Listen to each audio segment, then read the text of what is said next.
Hey everyone! In today's video, I'm going to show you how to activate your Hostgator SSL. This process is essential for securing your website, and it's actually quick and simple. By the end of this guide, your site will be protected and ready for safe browsing.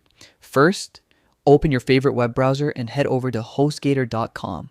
Once you're on the homepage, click the Sign In button at the top right corner and log in with your account credentials. If you've forgotten your password, don't worry. Just use the Forgot Password option to reset it. Once logged in, you'll land on your Hostgator dashboard. Look for the section labeled Security, usually found in the main menu or under your account settings. Click on it to access the Security Management area. Next, find and select SSL certificates. This is where you manage and activate SSL for your domains.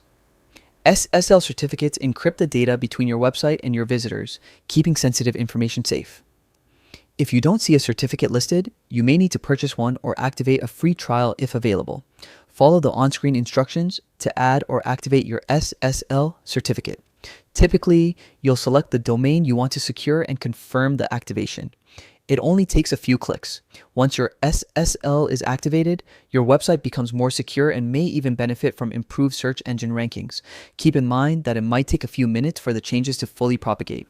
And that's it. You've successfully activated your Hostgator SSL, ensuring your website is safe for visitors. If you run into any issues, Hostgator's support team is always ready to help. Thanks for watching, and here's to secure browsing.